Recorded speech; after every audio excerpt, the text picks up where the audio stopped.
네, 여러분 이번 세션도 Ladies and gentlemen, thank you for being with us at this session.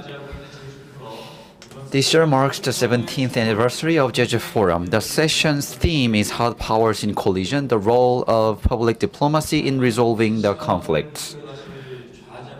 I'm going to introduce the moderator of the session. Professor Tae-hwan Kim will serve as the moderator. Currently, he is a professor of public diplomacy at the Korea National Diplomatic Academy, as well as he is a managing director of East Asia Foundation. Then from now on, I'm going to hand over the microphone. Now the floor is yours. Thank you very much for joining us on our session based on the theme Hard Power in Collision, the role of public diplomacy in resolving the conflicts, which is quite tough question, tough issue. My name is Tae-hwan Kim, as introduced. I'm professor at Korea National Diplomatic Academy. I'm so much honored to play the role of moderator in this session. And we have four actually very distinguished panels in the field. They are all renowned scholars, experts in the field. Starting just next to me, we have Professor Watanabe Yasushi. He is a professor, Graduate School Media and Governance, Keio University, Japan. Thank you very much for joining us. And then we have Professor Jo Gi-suk, Gi-suk-jo. She is a professor at Graduate School of International Studies, Ewha Women's University. Thank you very much, Professor Cho. Okay. And also we have two more distinguished panels joining us virtually online. We have Professor Jae Wang, who is Director of Center on Public Diplomacy at University of Southern California. Jae Wang. Jay is now joining us online from you in Los Angeles, right? That's correct, yes. Yeah. Hi, everyone. Okay.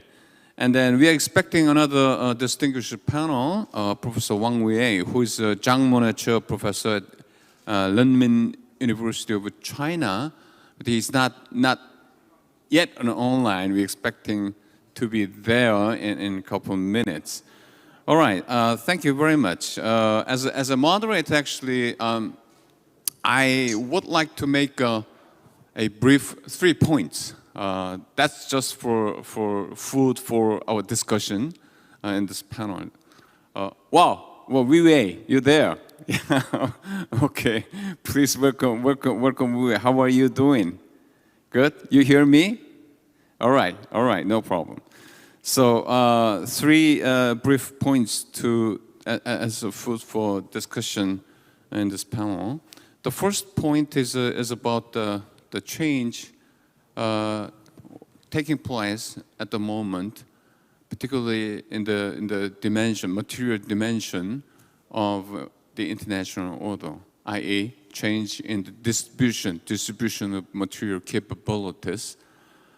So we say that great power competition is back again in the lexicon of world politics. Major powers, well, actually they are vying for influence over places and spaces, and at the same time striving to take a lead in very important critical technological fields.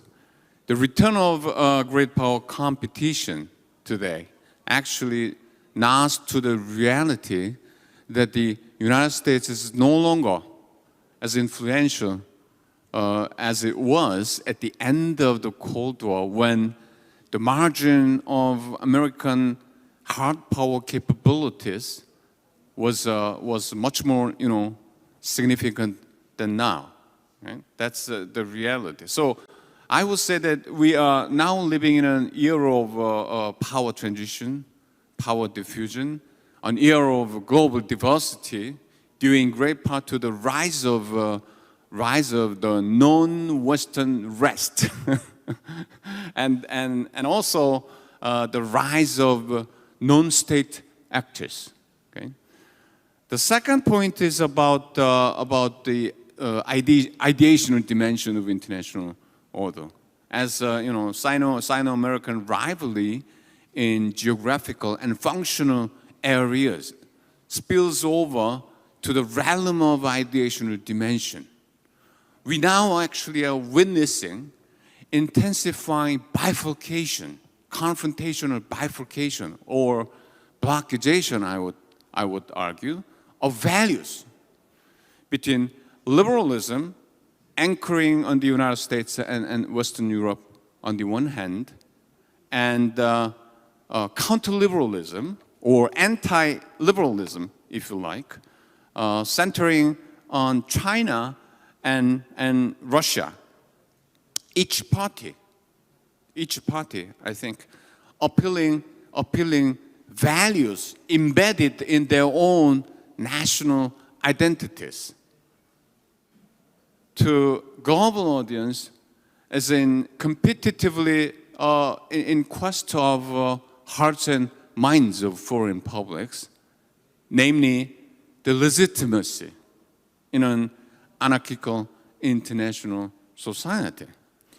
So the values contention between liberalism and counter-liberalism, combined with the change in material distribution of capabilities, is actually, I believe, rendering the nature of today's geopolitics not simply geographical and political, but even, social, cultural, and even civilizational. This makes, that I believe, public diplomacy a great venue, arena of geopolitical contention these days. Okay, particularly when public diplomacy is understood as communicative and discursive practices targeting at foreign publics that are revolving around countries' cultures, values, ideas, and policies. Okay? So, my question, those are big changes taking place in the international society. Given, against this backdrop, I cannot but raise some big questions. What, should be the role of public diplomacy in this growingly confrontational, great power geopolitical competition? Is it really okay for public diplomacy simply as nothing but an instrument for great powers to advance their own national interests, sometimes, many times, very parochial national interests, thereby contributing the deepening of global confrontation and conflict? Is there any ways for public diplomacy to undercut the deepening confrontation and conflict? That's the questions that I pose for this question. And that said, we're not going to have in this session individual presentations. Okay, we start with the questions and end with questions and answers. Okay, so we're going to have some questions. I'm going to raise same questions to all the panels, but then I would like to ask you all the panels to limit the length of their answer to one question, maximum 5 minutes or so. Okay, so my first question would be, how would you identify the focus or foresight of your country's public diplomacy in recent 5 years? The focus, the very crucial focus of your country's public diplomacy. Why don't we start from Professor Watanabe?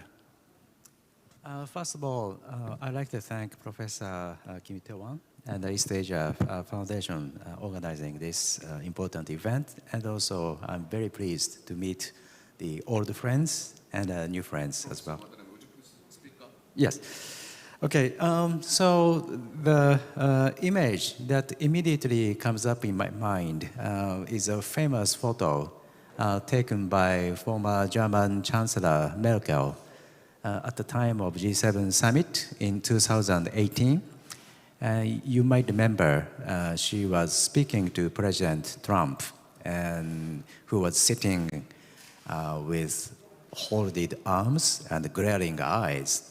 And the former Prime Minister Abe, and actually late Prime Minister Abe, was standing in between. And I thought it epitomized Japan's dilemma in protecting the rule-based world order while dealing with a populist backlash in the United States. And having said that, the Prime Minister Abe officially used the expression free and open Indo-Pacific, so-called FOIP, in August 2016. And even President Trump used the term. And now it's widely used by many democratic countries. And frankly speaking, it's very rare for any diplomatic or strategic concept coming out of Japan to win the hearts and minds of such a wide diplomatic circle. So I think one of the pillars of Japan's public diplomacy in the recent years is the concept of free and open Indo-Pacific. And of course, public diplomacy covers many wide variety of activities. So not all of those activities are directly linked to the concept. However, I noticed the emphasis is more and more emphasis placed on this concept. Thank you. All right, thank you very much. So free and open in the Pacific. Then, Professor Watanabe, I assume that some or many Japanese PD policies, programs actually reflect the notion of free and open in the Pacific, right? Is that yes. Can I assume yes. Safely so? Well, the public diplomacy covers very wide variety of activities like student exchange, and so it's not entirely linked to the concept. Right. But, I think compared with 10 years ago or 5 years ago, and more focus is on the concept. Okay, yeah, yes. Good. Thank you very much. Ki-suk, could you please identify focus of Korean PD? Okay. I was going to take privilege of speaking in Korean as the only Korean participant, but I decided to speak in English instead to facilitate the conversation among all the panelists. And Korea is located in between China and the US, and the contention between Russia and the US. So geographically, we are in between these superpowers. So past 5 years coincide with the term of the President Moon Jae-in administration. So his policy, as always in South Korea, our foremost important diplomatic and trade partner is US. So, and also US is the alliance. So it is inevitable that US is the most important partner. But Moon Jae-in administration relatively tried to balance between the US and China. I think there are two reasons. And first, China is the largest trading partner of South Korea. And second,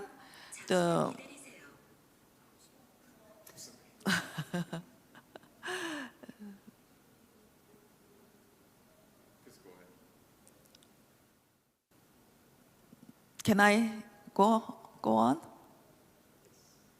Yes? Okay.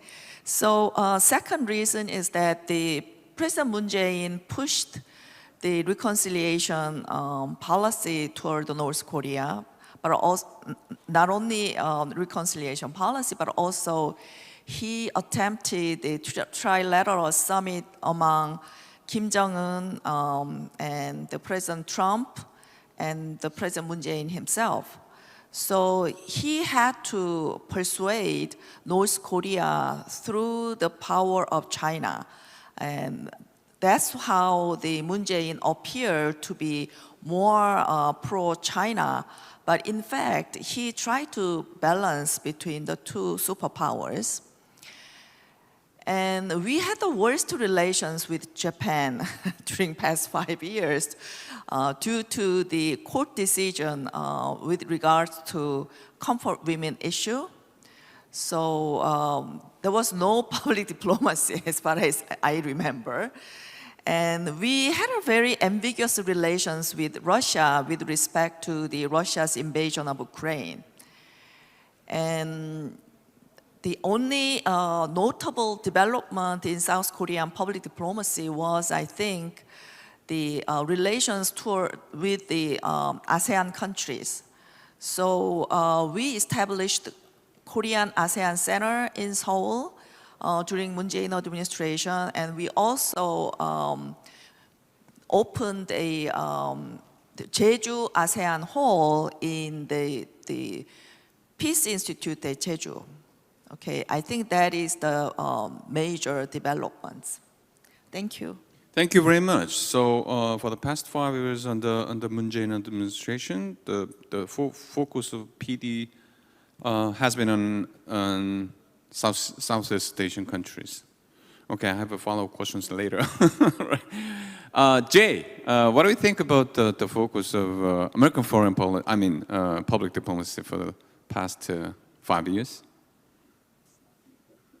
Hi, everyone. Thank you, Professor Kim, for inviting me, and I'm very glad to see the panelists.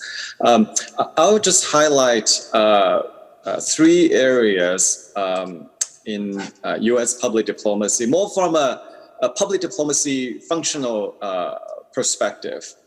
What we are seeing in recent times is one I would call an interagency approach to public diplomacy. Because the communication challenge remains as a fundamental task for public diplomacy for the United States, certainly for every other country. And because the communication space has been flattened by digital technology, and it's becoming ever more competitive with engagements by a range of countries and also non-state actors. And especially these days that we are also facing the tremendous challenge of countries and non-state actors deploying misinformation, disinformation against US interests and values. And so that is a formidable task to both protect freedom of expression and counter disinformation at home. We also have a huge challenge, but also to do that globally. And this will require a coordinated interagency action on multiple fronts. And as I was saying, that including efforts that are targeted specifically to call out disinformation campaigns from whether it's state actors or non-state actors. Second, I would say, kind of related to the first, the development is that there is investment, there is push for modernizing public diplomacy capability. We're looking for new ways of engaging foreign audiences. And for instance, we have more robust data these days about audiences, which can be provided to public diplomacy practitioners with insights and which allow them to better customize, better manage messaging that will resonate more effectively with our audiences. However, most of the tools for conducting public diplomacy are still inadequate in this fast evolving information media ecosystem. So what this calls for is broad-based capacity capability building in public diplomacy infrastructure and personnel. And we are seeing quite a bit of movement and effort in looking into how we can innovate public diplomacy capacity. And the third theme I would share is is linking foreign policy back to the home front. So public diplomacy, as traditionally understood is always targeting foreign audiences. But these days, as we all know, international, domestic, there is no clear demarcation per se as far as communication, how communication flows and how communications functions. So senior Biden administration officials have noted foreign policy is domestic policy and domestic policy is foreign policy, which requires Americans to better understand how foreign policy, how US foreign policy impact their everyday lives. And it also requires us to find ways to enable our domestic audience to better understand how global events can have local impacts. This is a development that's happening, and of course, we also, taking into account many challenges in linking foreign policy back to the home front, from legislative challenges to organizational and operational challenges. So I'll stop here. I would say I just want to share these three developments in U.S. politics. Okay, Jay, thank you very much for your very, detailed but then very clear-cut and brief, hitting to the point, focus, foresight of the recent American public diplomacy. All right, Wei Wei, what is happening in Chinese public diplomacy last 5 years? Hello, actually, it's not 5 years in the past. We are summarized over the past 10 years. We said the new era, because the 20th Communist Party Congress will be held next month. So under President Xi Jinping's leadership, actually, the Chinese public diplomacy, I think there are three major characteristics. First is a more active. It's not just a response to the criticisms from abroad, clearly from the West. It's more active to show not just who are you, what's the meaning of China and China's policy, China's image, and even about the Chinese culture. About, we said that the synergies of the Marxism with the fine traditional Chinese culture. So President Xi mentioned about traditional Chinese culture very, very often. I think that's very important. Second is more not just to show the Chinese characteristics. We are different with the West. We are now come to show our common and shared values. Put forward of the human common values, not just before we just criticize so-called the universal values. We are socialism with the Chinese characteristics, but now it's show more commons and shared values. I think that's very important. Third, it's not just about Chinese policy, like peaceful rights. It's more about Chinese core values, and it's more deep-rooted of the Chinese thinking about the world. For instance, with multilateralism, and not just express Chinese understanding, but also we have try to make a contribution to the world. For instance, we criticize of the U.S. alliance systems pseudo bilateralism or multilateralism. It's not true multilateralism. The true multilateralism is UN based or hub order, not just the so-called the rules-based international order. So that's very important. So Chinese public diplomacy under President Xi's leadership in a new era is more about, not just about China, it's about the world. It's not who are you, it's about who are we.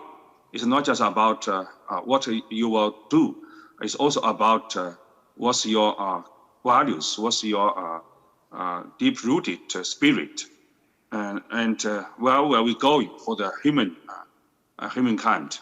So that's the reason he put forward so many initiatives, like the Global Development Initiative, Global Security Initiative, Committee of Shared Future, and also the Belt and Road Initiative. So that's, I think, basically the new era basically means. But I don't think the theme of this panel is about great power, rival, competition. I think the Chinese development, if we are very natural, we are not want to challenge somebody. The U.S. is very nervous about the rise of China. So that's the Pelosi's visit first, and then China response of the joint military drill. And now they have the Taiwan Policy Act, and then China, of course, will call back our ambassador maybe. So it's not a competition, great power competition. China is actually is one of the natural, our agenda. And secondly, it's not a dialectical narrative, so-called West or non-West. Now go beyond. We are all human beings. So that reason, I think, the world should not be divided, not imposed other countries like South Korea to take side between China and the United States. This is unfair. So we said this is a digital civilization. Whether China, South Korea, US, we are more mutually independent in the digital world. There's no one can make all these rules and technologies. Even the US want to have the decouple. But this is against the market principle and the economic globalization. So the public diplomacy in a new era is to show the world, is to show our commons. It's not just about yourself. It's not divided the world. Thank you. Well, thank you very much. I mean, having heard your view on China's recent public diplomacy, the so-called new public diplomacy in a new era, okay? It's very inclusionary, it's very generous, but then could I say that you don't see any problem with the intensifying values contention between liberalism and counter-liberalism? There's no such a thing like that exists. What would you say to that?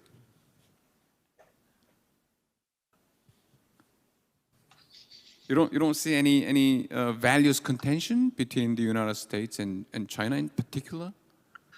Yeah, I don't think the old concept like the liberalism or conservatism or whatever reason can describe today's world.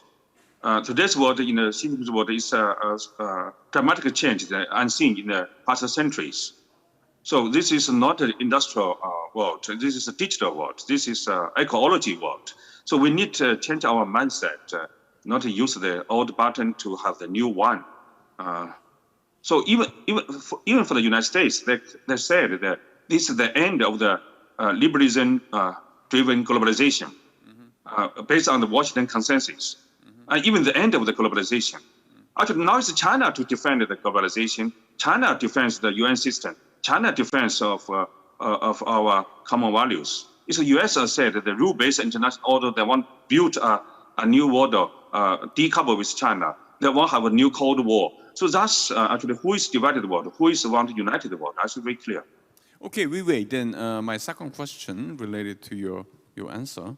My second question goes in reverse order, starting from Wei. So Wei, what do you think the new roles, quote and unquote, new roles of public diplomacy in this era? You're talking a lot of great things on about what China has done. China has a thought, but then what specific roles of Chinese public diplomacy contribute to the diluting, the growing, confrontation and conflict? What is to be done? There's one concept actually the Koreans, Japanese, and the Chinese understand very clearly. Is gongsen. English maybe is mutualism, but it's not correct to answer this. So I would always say Chinese civilization, American civilization, other civilizations should help each other to learn from each other, not just either or, rise or declining. I think that's is not the trend of our world. It's not kind for other people. And also because of the COVID, actually trace back the deep-rooted dispute, maybe you said a deep dispute of the values between Chinese and Americans. For instance, China, we say the people first, the people-oriented policy, because we think about the people and the harmony relations. But US think about that all the men and women are created equal, created by the God. So you have the original sin. So when you died during the COVID, you not blame your government. It's just punished by the disease or the God save your life and then call back your life. But Chinese, we don't believe single God. So we think about the man, our lives given by our parents and ancestors, not by the God. So that's very deep dispute between China and the US about the so-called human rights. What does it mean with the human? Human is not defined by the God. We say the human defined by the heaven. All under the heaven, there are different gods, not the heaven created by the God. So that's totally different narrative, and that makes disputes between Chinese and Americans, and even in general with the West. Okay, good. I see here a great discrepancy between the United States and China, according to your view, at least on the meanings of key notions and concepts like human rights. All right. What should be the role of the public diplomacy? Jay, what should be the new role of you question? I mean, your answer for my first question was very clear cut. What has happened for the past 5 years in the U.S. Public diplomacy? Then, given the context of world politics, what should be normatively what should be done? I mean, is there something more for American public diplomacy to do?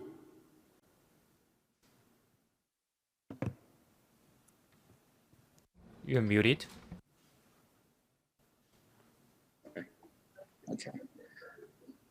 Okay, Professor Kim, you can. Okay, as you point out, at the very beginning, there is a changing distribution of power, and I think all countries need to adjust themselves to these changing positions. Now, regarding public diplomacy, I speak more broadly as I think about this excellent question about, so are there new roles, or is it the same role, maybe an expanded role, a more visible role? So a couple of thoughts. I do believe that the role of public diplomacy will become more prominent, more having more sort of weight in countries' relations, and also countries are investing more into public diplomacy. First is, of course, there is competition, there is rivalry, and there is conflict of values, of interests.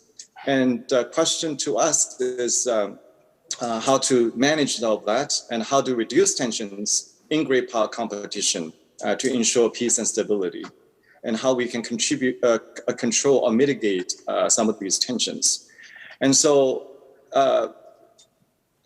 and we are also facing a more complex kind of environment in terms of these interwoven global concerns and also unpredictable crises.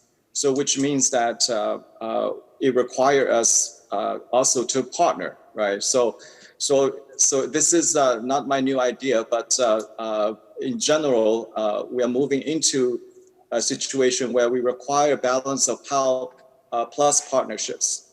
So then what does public diplomacy do if that's the case? So public diplomacy, the essence of public diplomacy is about building relationships. It's about listening.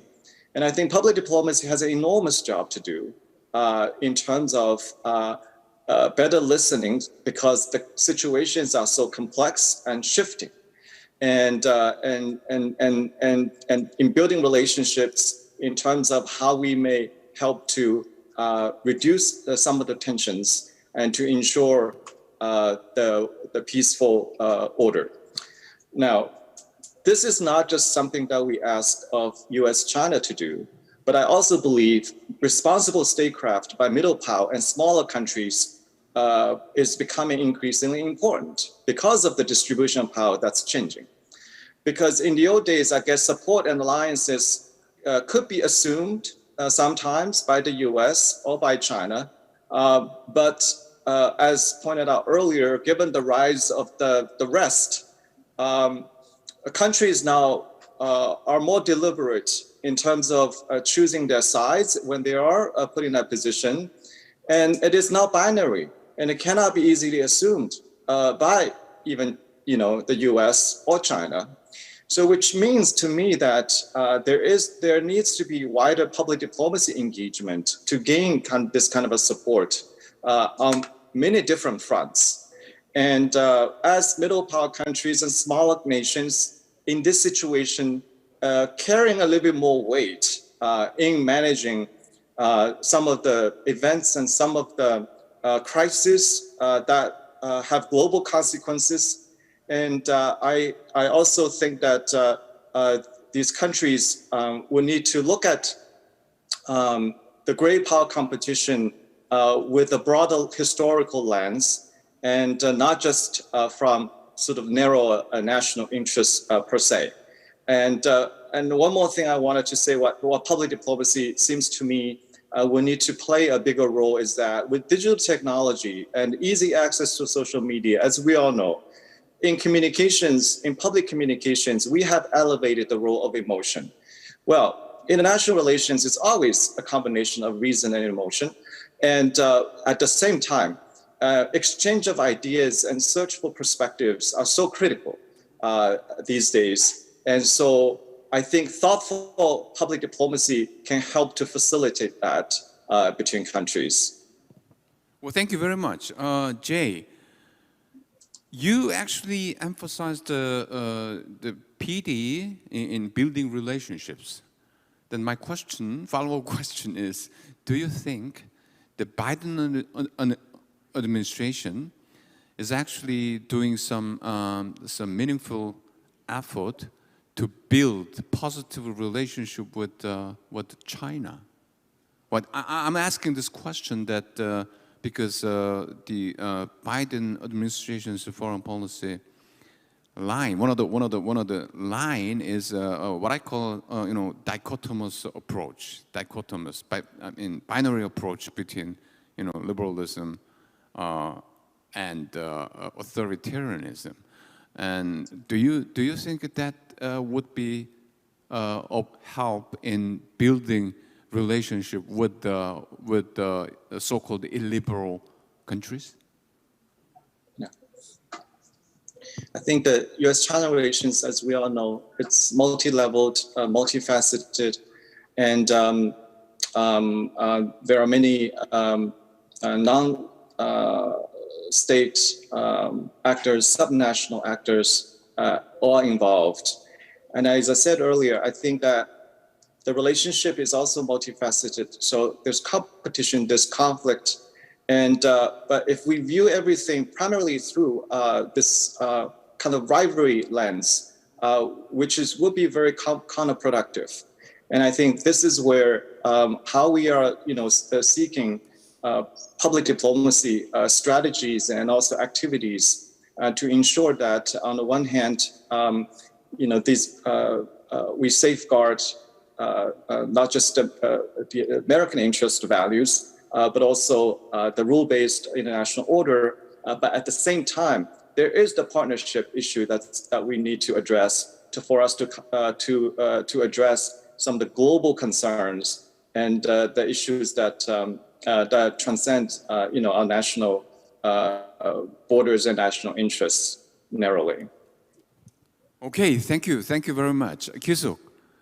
What should be the new role of public diplomacy? Particularly, what could be your expectation toward the new role of great powers public diplomacy?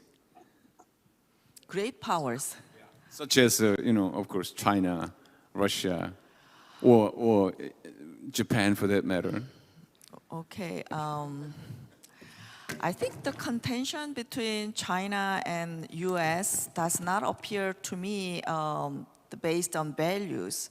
Rather, to me, it's a conflict of interest, national interest, and particularly it has something to do with domestic public opinion. And particularly the case of U.S., Democratic Party has been supportive of globalization much more than Republican Party. I mean, both. But during the Trump presidency highlights the domestic dissatisfaction, such as losing jobs and unemployment and the depression. So this has caused the nationalism, and the Trump was very aggressive toward China and Mexico during his election. But while his presidency, he didn't fulfill his election pledges. But when the re-election approaches, he again wanted to build the wall between the US and Mexico, and he started bashing China. And now Biden became president. He cannot avoid American public opinion against China, because in the past, we believed that democracy does not fight democracy. That is not true. There are a lot of cases that democracy fight democracy, particularly due to the public opinion galvanized by media, irrational media. So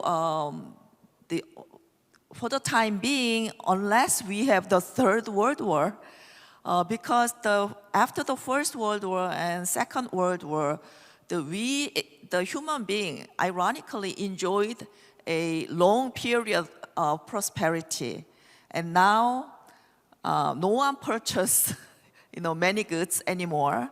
So economy gets shrunken. Then the rise, we are witnessing the rise of nationalism and the antagonistic attitudes toward among the superpowers. I think it's inevitable. So it's very important to persuade the angry publics that that is not the rational way. So I think the hopeful sign is that when we observe Russia's invasion of Ukraine, there is a good sign, because nobody actually predicted that the Ukraine will be this much successful in resisting the Russia's invasion. And how can we explain this? I think the role of soft power was, as Jay commented earlier, actually prevailing and even overcome the shortage of hard power in many ways. So the nature that we have to witness, we have to notice the change of the nature of power. And in the past, the conflict outcomes was predominantly determined by the size of the hard power, such as GDP or military buildup. But these days, the role of non-state actors, such as NGOs, business sector, and civil society, their role is paramount, and interconnectedness between the countries. The alliance or the Ukraine's position with the USA and other alliance, NATO alliance. Although Ukraine is not the NATO alliance, they are backed by the NATO alliance. So this interconnectedness of the nations are actually a very important leverage power in overcoming the shortage of the hard power. So after witnessing the importance of the soft power and public diplomacy, and I think the superpowers will be reluctant to invade or to cause the war than before. And I think the Ukraine war became the cornerstone for those and giving the good lessons to the superpowers. Thank you very much, Ki-suk. Watanabe Sensei, what should be the new role, particularly Japan's public diplomacy? I mean, you pointed out, the importance of free and open Indo-Pacific as a recent, focus of Japanese public diplomacy. But having second round of panels, I think that Japan actually go beyond free and open Indo-Pacific, because we all know that free and open Indo-Pacific perceived as by some parties, perceived as some encircling themselves or containing themselves, which means that even though it's not intended by the late Prime Minister, late Abe, but then there's no agreement on the meaning of free and open in the Pacific. That I think is a problem. Then I believe that given that basis, I think Japan in the coming years should go over and beyond free and open in the Pacific in the field of public diplomacy. What would you say to that? Yeah, thank you. Well, so the connotation behind the free and open Indo-Pacific is to protect and the rule-based world order. And this so-called liberal international order or rule-based world order was constructed and expanded by the West in the post-World War II and particularly in the post-Cold War. And as such, there's certain limits and biases and some frustration exists in other parts of the world, especially in this part of the world, East Asia, I mean.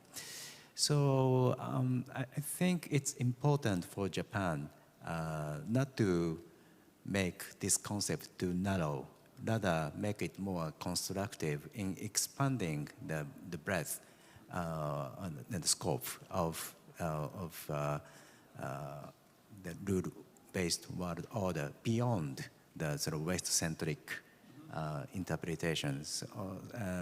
Hopefully, also, Japan should be able to serve as a kind of offer the place in which the two or more rivalry countries can sit and talk together, and so I think that should be the goal of Japan's public diplomacy. And actually, in terms of that, I really like the point Iwei raised.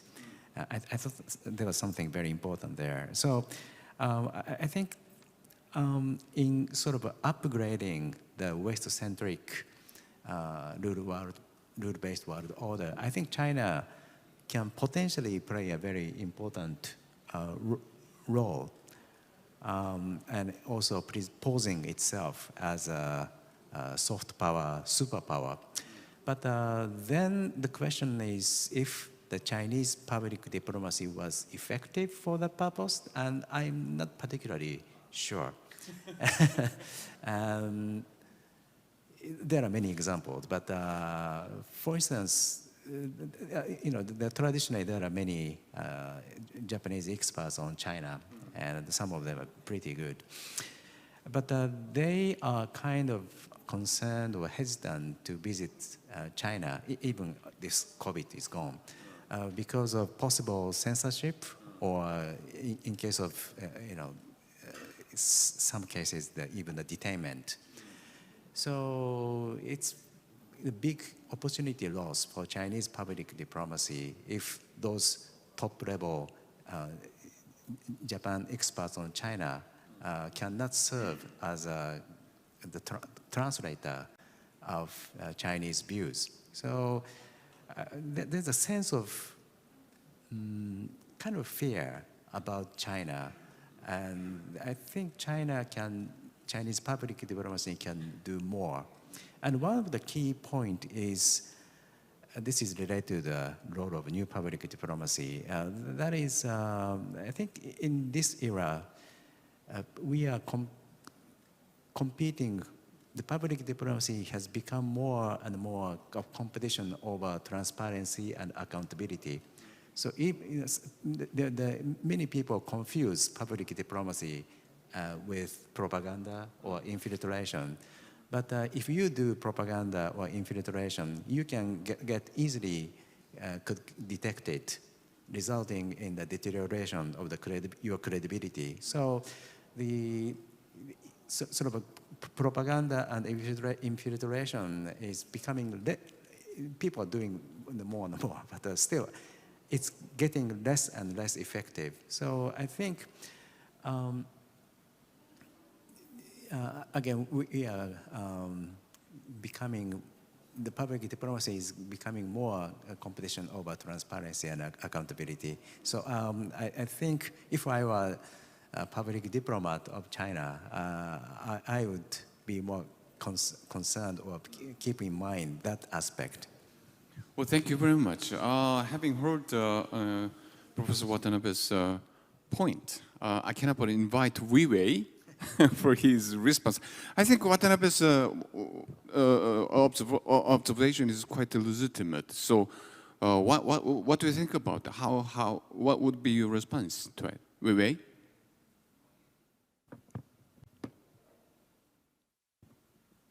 Is China losing great opportunity Okay. in earning hearts and minds of Japanese people, experts, scholars, particularly? Actually, Chinese image in Japan, in South Korea, declined rapidly in recent years. Many people are very surprised. Even in South Korea, 86% of the people views of China negatively. But this reminder is not just because of COVID policy, no so many mutual people-to-people exchange, but most important, I think, is test whether Japan or South Korea can view China more independently from the United States. Unfortunately, when the U.S. portrayed China as the strategic rival, even some conservative politicians' views of the enemy, this impact Koreans and Japanese heavily. So that's the unfortunately. So when you talk about democracy or autocracy, this is dictatorship. Actually, the Chinese competition with, if there's competition with U.S., is about domestic governance. Which governance is adapted to the new reality? Which governance model is more approved by the domestic people and also be appreciated by the international society? China has more self-confidence that whether President Xi, Communist Party leadership, actually nearly most of the Chinese support and approved.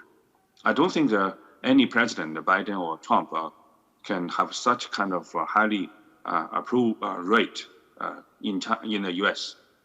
Even in the international arena, I don't think if there is no with the hegemonic discourse of power of the West, or particularly for the U.S., which control like the Twitter, Facebook, all this technology or platform, and then people just use this, of course, impacted by the U.S.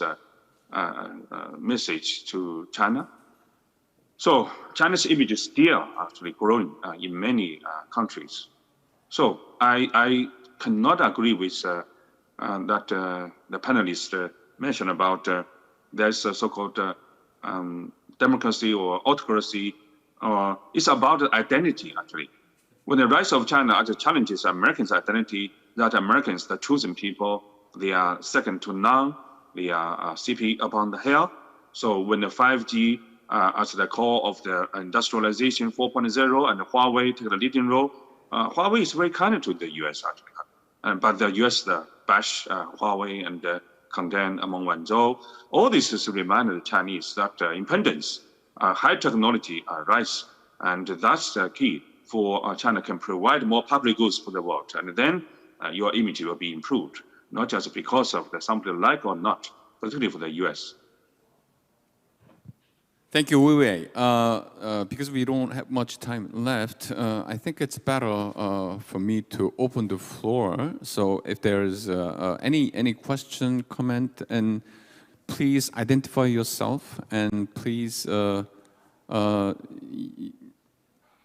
designate the person who you will be asking, giving a comment to, okay? I see a lady in the first row. Yeah.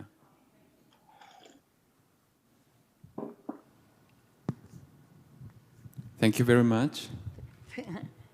My name is Maria. I am from Mexico, and I represent ICANN, International Campaign to Ban Nuclear Weapons.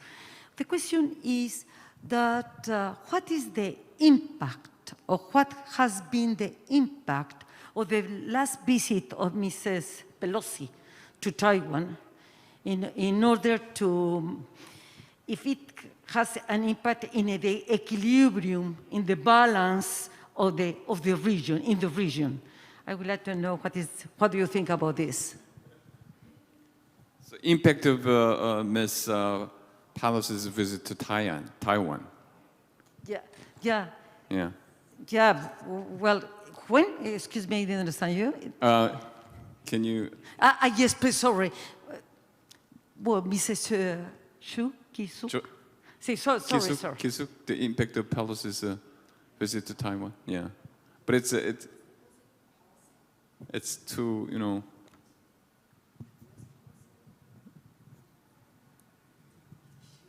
Oh, what is your question? You know, in one sentence. Now that we can understand you. What is the impact?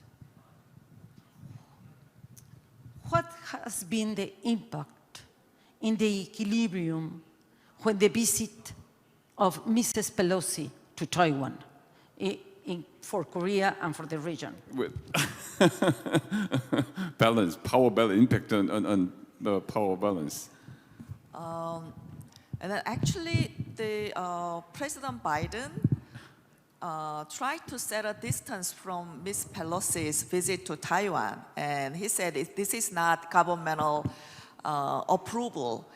Rather, it's her own decision. So that's the advantage of democracy, that president is able to have distance from the Congress. And later, the Pelosi became very popular, not only to the publics, but also she got support from the even Republican Party. This is what I'm talking about, the danger of nationalism and patriotism. So that really intensified the conflicts within the region. So South Korea also was scared because President Yoon Suk-yeol of South Korea refused to see her, refused to meet her, and not only refused to meet her, but also nobody actually greeted her at the airport, which was, I think, a big mistake, huge mistake. So later, although she was able to meet the National Assembly members and speakers of the National Assembly, but the atmosphere there was a greater tension and fear and the concerns. So I think, fortunately, the China showed us some threat gesture, but there was no military conflict yet. But I think that the China got a lesson from Russia that it's not that easy to invade Taiwan militarily. So thanks to the Ukraine war, we are still maintaining peace, but we hope, I think the politicians should restrain themselves from causing a war or a military conflict. Okay, thank you. Any other questions or from the floor, comments? Okay, no more questions? All right, then I think I'm afraid this might be my final last question. My last question is about South Korea, the role of South Korean, Jay, of course, in his presentation, emphasized the role of non-great power countries, middle power countries like South Korea. But more specifically, we got some, lessons. We got some, advice.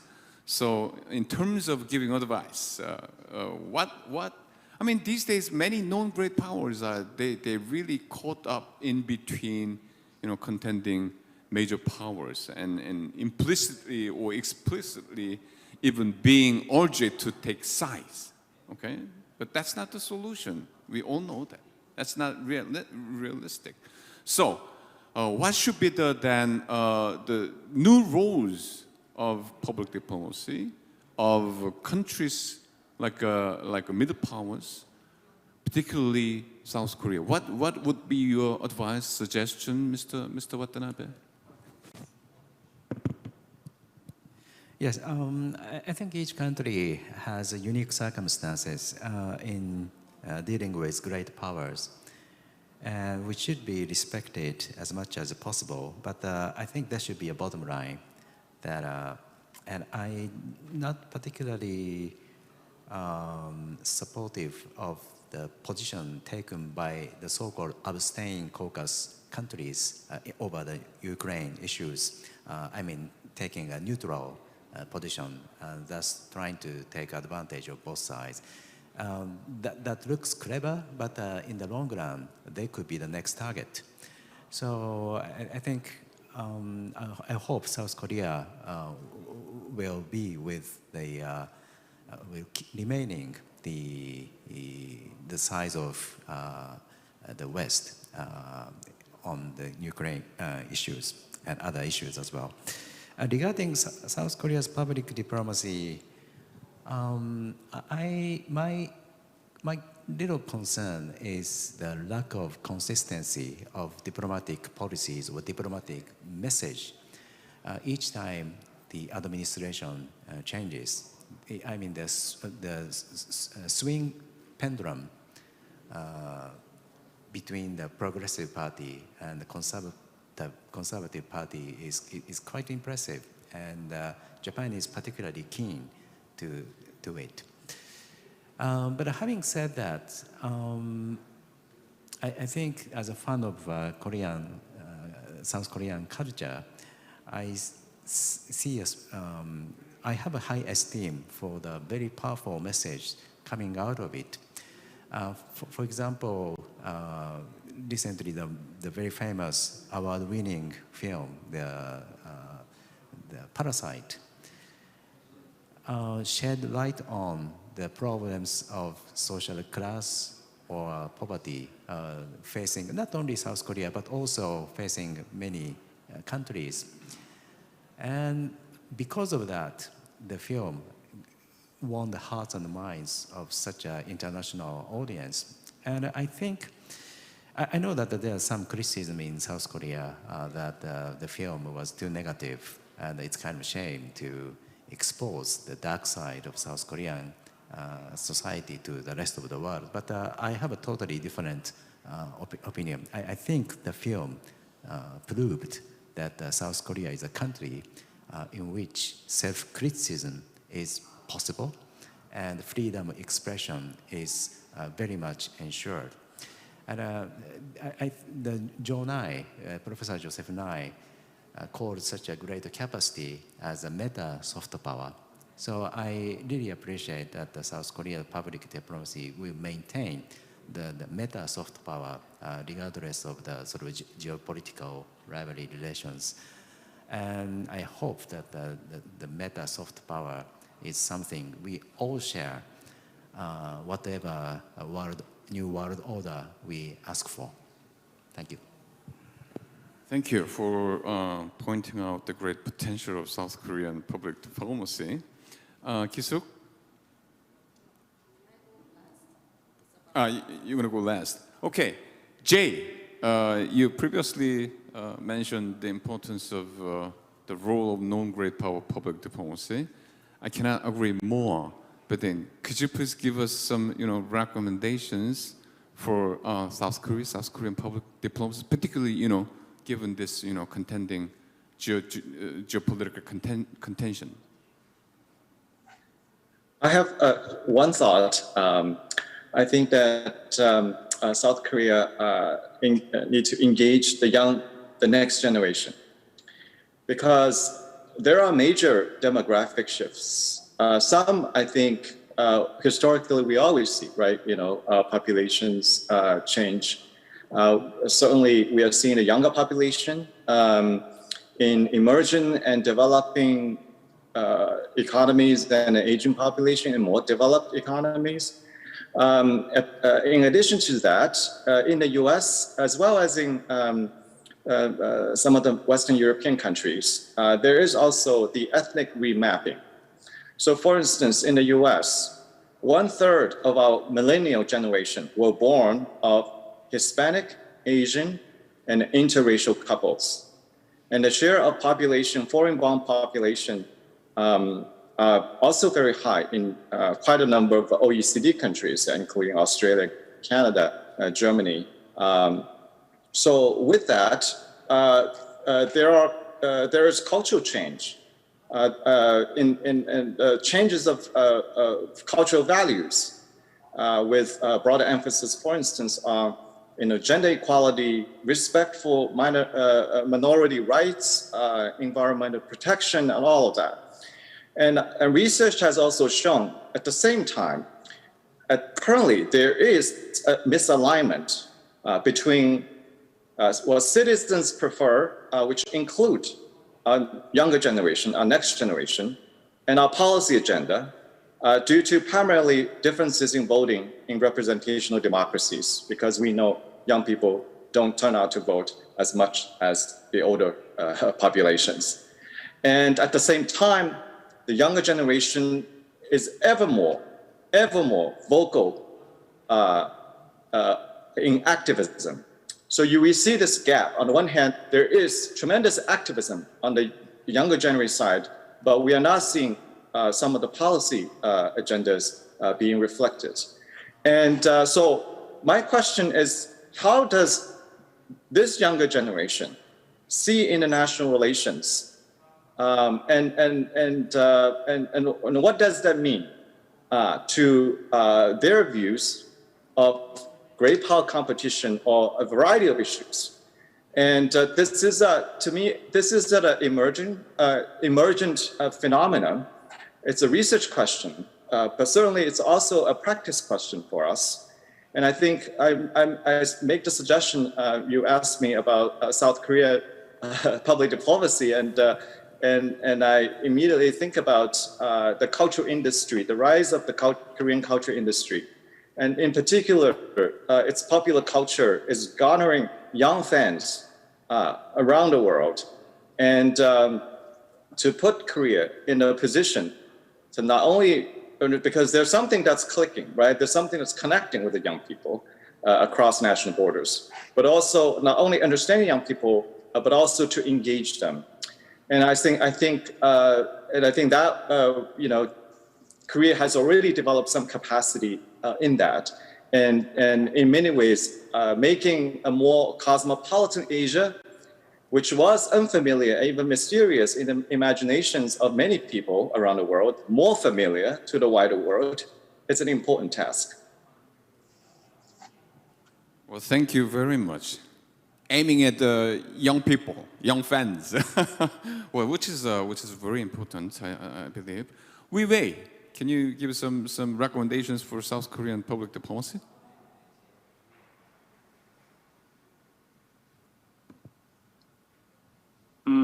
I think the South Korean public diplomacy will be more and more Korean style.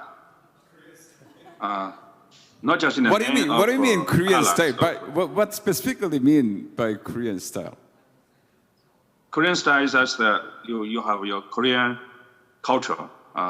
Actually, we shared very similarly many with your neighbors, Japanese and Chinese. So go beyond the ideology or the alliance or the dispute or whatever. I think that the world will be so many difficulties, so many problems. We need our wisdom to jointly to solve these problems, not to divide us.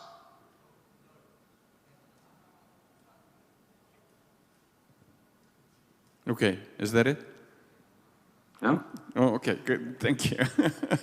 Last but not least, Ki-seok, particularly, at the Korean public diplomacy role, but then also, why don't you include your response to Professor Watanabe's observation that Korean foreign policy lacks consistency?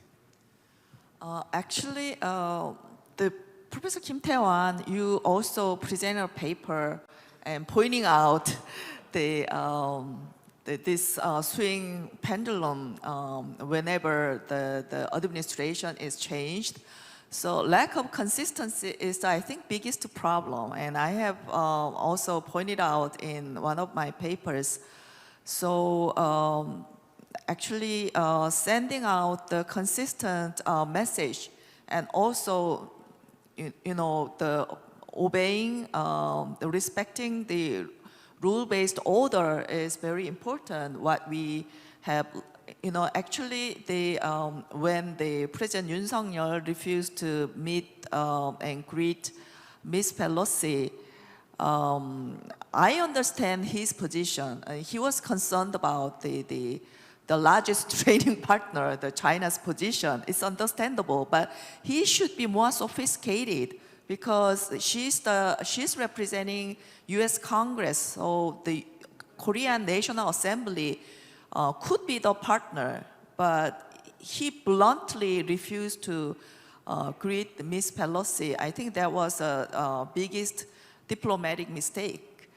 So, you know, respecting the previous administrations, the pathway is important. That's, I think, the foremost important thing in Korea's public diplomacy. And another thing is that, Taiwan, you mentioned about the middle powers diplomacy when we are talking about Korean public diplomacy. And I think public diplomacy is a superpower's business, to be honest with you. Because the UK, while during the Tony Blair's the prime ministership, he was very active in pushing public diplomacy. But after 10 years, UK turned their path to the cultural diplomacy completely, and they realized that. I think during Blair days, they were not aware that the UK is declining. So they tried to play the superpower's role, and later they realized the reality, and then they exited from the EU, and then focused more on cultural diplomacy. And Australia and Canada followed the suit. They first were very active in public diplomacy, but after UK turning their path, the Australia and Canada followed the suit. So what it means is that without a lot of economic resources, and I think we have to change the conception of power, soft power versus hard power. The many claim that this soft power and hard power should be understood as a continuum, one-dimensional continuum. But I have a different view. I think we have to pay attention to the interaction term, interaction power of the soft power and hard power. What I meant was that soft power can amplify the magnitude of the hard power, whereas hard power also amplifies the magnitude of the soft power. And why South Korea's soft power is becoming large these days? Due to the economic development. So this hard power heavily influences the magnitude of the soft power. So having said that, I don't think the middle power can be free from the alliance. So the South Korea has been and will be very closest to the US. That's inevitable. And because we cannot deny the alliance responsibility as the alliance partner. And secondly, nonetheless, due to the economic development, we have a certain room for using soft power. So I agree with you, Taehan, that we have to find out some leeway to be autonomous and independent from the US. So, as we have witnessed in Ukraine's case, we cannot be free from alliance. But there are some leeways that particularly the role of the non-state actors. and the role of the business and civil society and NGOs. And I think they can find these leeways as U.S. separated the government from the Congress. I think we have to separate our role as we separated the responsibility of the court. The Moon Jae-in administration successfully, I think, separated their responsibility from the court, although Japan did not endorse, right? So the Korea can utilize this soft power, growing soft power, in their public diplomacy. But we have to note that there is public diplomacy requires enormous time of investment, right? It takes time to utilize the relationship. We have to invest in relationship building and networks. So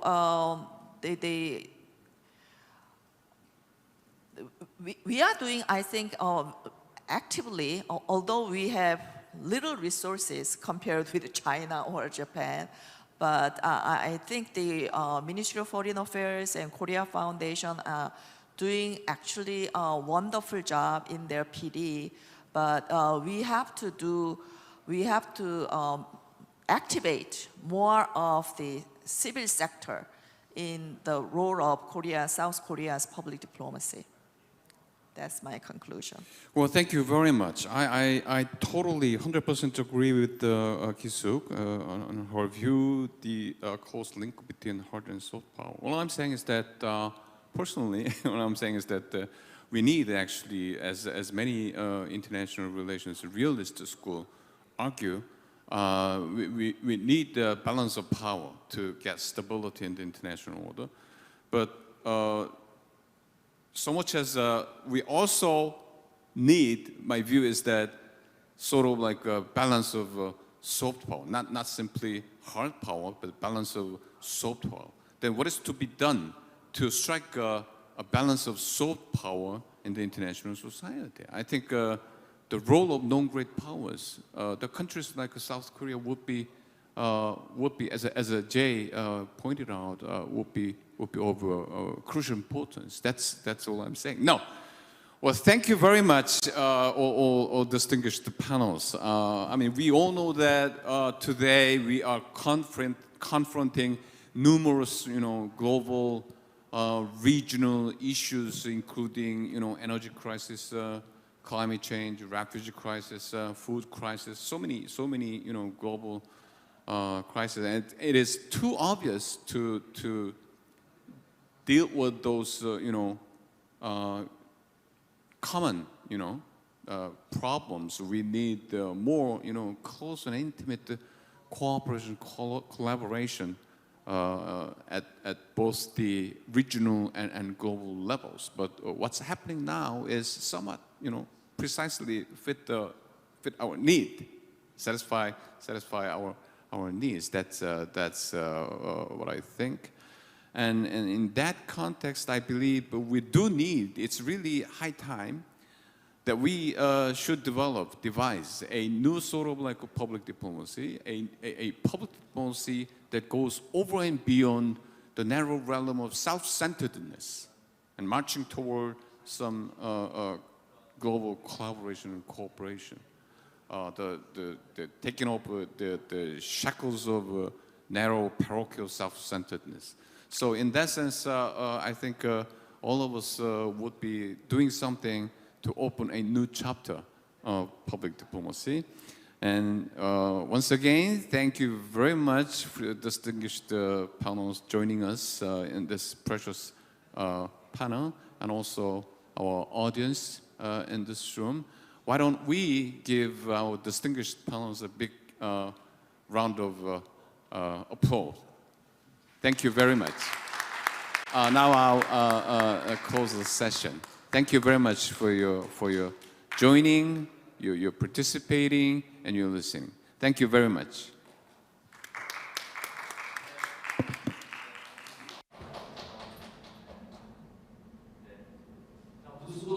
Thank you very much. I'd like to thank all the panelists and Professor Tae-hwan Kim for your presence today. Please give them a warm round of applause. So with this, we'd like to conclude the session under the theme of hard powers in collision, the role of the public diplomacy in resolving the conflicts. And after luncheon, sessions will be going on. Your participation would be very much appreciated. Thank you.